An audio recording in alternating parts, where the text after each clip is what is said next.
Bismillahirrahmanirrahim. Assalamualaikum warahmatullahi wabarakatuh. Bertemu lagi dengan saya, Dr. Diani Hamijaya, kelas 2B Pendidikan Biologi Fakultas Tarbiyah dan Keguruan UIN Sunan Gunung Jati Bandung. Pada kesempatan kali ini saya akan menjelaskan menstruasi yang terdapat pada materi reproduksi kelas 9. Nah, saya kali ini akan dibantu dengan media mini flip chart yang telah saya buat. Menstruasi si tamu bulan. Baik, mari kita buka ke slide yang berikutnya. Nah, di sini saya akan menjelaskan tentang pengertian, siklus, proses, gejala, gangguan, dan cara mengatasi nyeri haid. Mari kita balik. Nah, di sini ada pengertian menstruasi. Apa sih yang dinamakan menstruasi? Menstruasi merupakan proses keluarnya darah dari vagina yang terjadi diakibatkan siklus bulanan alami pada tubuh wanita. Siklus ini merupakan proses organ reproduksi wanita untuk bersiap jika terjadi kehamilan. Persiapan ini ditandai dengan adanya penebalan dinding rahim atau endometrium yang berisikan pembuluh darah. Jika tidak terjadi kehamilan, maka endometrium akan mengalami penurunan dan keluar bersama darah melalui vagina. Selanjutnya ada siklus menstruasi. Siklus menstruasi ini terjadi selama 28 hari, dihitung dari hari pertama periode awal menstruasi hingga hari pertama periode menstruasi yang berikutnya. Nah, meski begitu, tidak semua wanita memiliki panjang siklus menstruasi yang sama. Siklus ini terkadang bisa lebih cepat ataupun lebih lambat sesuai dengan keadaan masing-masing individu. Nah, selanjutnya ada proses atau fase menstruasi. Yang pertama ada fase folikular. Nah, fase folikular ini berlangsung sejak hari pertama menstruasi memasuki masa ovulasi. Pada fase ini, ovarium akan memproduksi folikel yang berisi sel telur. Pertumbuhan folikel dalam ovarium menyebabkan endometrium menebal. Fase ini biasanya terjadi pada hari ke-10 dalam 28 hari siklus menstruasi. Siklus menstruasi yang terjadi pada wanita disebabkan karena adanya berbagai hormon, baik hormon yang dihasilkan oleh organ reproduksi atau hormon yang dihasilkan dari kelenjar lain. Nah, hormon-hormon tersebut antara lain ada estrogen. Hormon estrogen ini berperan dalam pembentukan reproduksi pada wanita, misalnya pertumbuhan payudara. Yang kedua ada progesteron. Nah, progesteron ini berfungsi untuk merangsang lapisan dinding rahim untuk menebal dan menerima sel telur yang siap dibuahi. Yang ketiga ada hormon GnRH atau gonadotropin releasing hormone yang diproduksi di dalam otak. Fungsinya untuk merangsang tubuh agar menghasilkan hormon perangsang folikel dan hormon pelutein. Yang keempat ada hormon FSH atau follicle stimulating hormone. Nah, hormon ini berperan dalam produksi sel telur. Dalam siklus menstruasi, kadar hormon ini bertingkat sebelum fase ovulasi. Yang terakhir ada hormon LH atau luteinizing hormone. Nah, hormon ini berfungsi merangsang ovarium untuk melepaskan sel telur selama masa.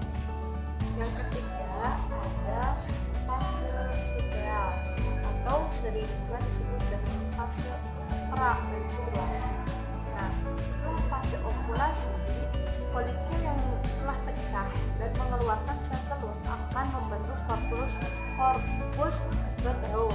Korpus luteum ini akan memicu peningkatan hormon progesteron untuk mempertebal lapisan dinding rahim. Nah, biasanya pada fase ini ditandai dengan beberapa gejala, yaitu membesarnya payudara, tumbuhnya jerawat di dalam wajah, kemudian badan terasa lemas dan mudah emosional. Yang kedua ada fase ovulasi. Nah, Pada fase ini, folikel yang sudah diproduksi ovarium akan melepaskan sel telur untuk dibuahi. Nah, sel telur yang sudah matang akan bergerak menuju tuba Fallopi dan menempel di rahim. Sel telur ini hanya bisa bertahan selama 24 jam saja. Jika tidak dibuahi, maka sel telur tersebut akan mati. Namun, jika sel telur bertemu dengan sel sperma dan dibuahi, maka menandakan fase ovulasi yang menandakan masa subur wanita. Ovulasi ini biasanya terjadi 2 minggu sebelum masa menstruasi berikutnya dimulai. Dan yang terakhir ada fase menstruasi.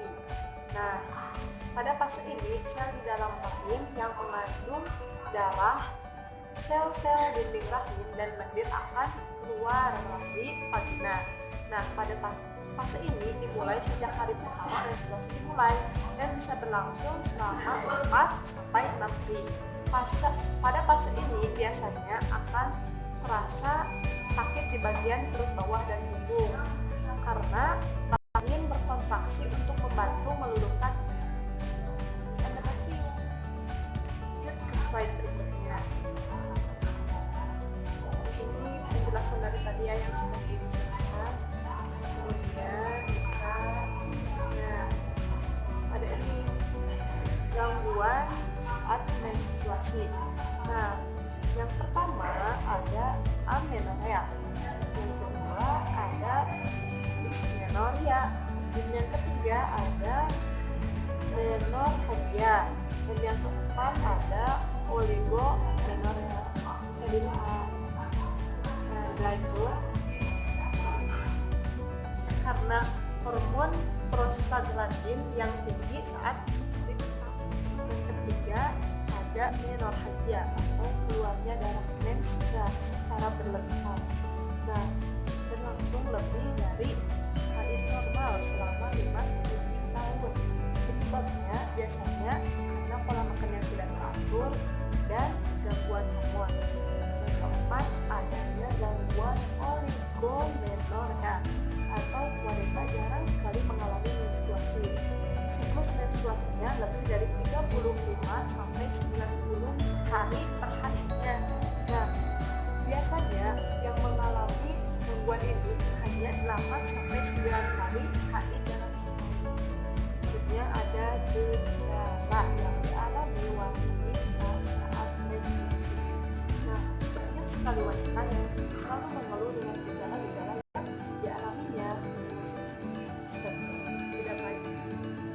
Nah, gejala-gejala tersebut biasanya perut akan terasa sangat lelah sekali dan mual. Kemudian badan merasa tidak fit, maunya tidur terus ya.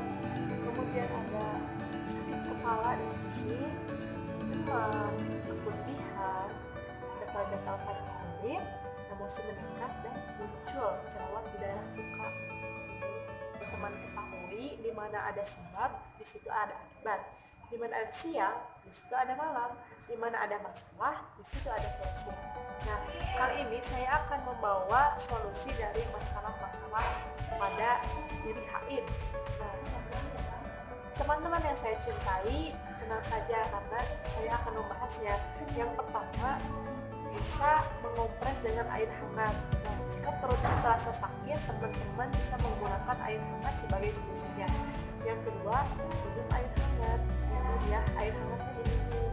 Yang pertama kan bisa dikompres, yang kedua bisa diminum. Yang ketiga, kalau makannya teratur, teman jangan sampai nggak teratur ya, apalagi bahkan cuma sehari sekali. Yang keempat, konsumsi makanan bergizi, protein, karbohidrat, vitamin, dan besi. Tahu kan? Yang kelima, lakukan olahraga ringan. Olahraga ringan saja, jangan olahraga yang berat-berat, karena olahraga yang berat-berat itu akan mengganggu juga terhadap menstruasinya teman-teman. Jadi cukup lakukan olahraga yang ringan saja. Yang keenam, bisa membuat minuman jahe agar perutnya sedikit lebih tenang, tidak terasa mulas. Yang terakhir, hindari minuman-minuman yang mengandung kafein seperti kopi.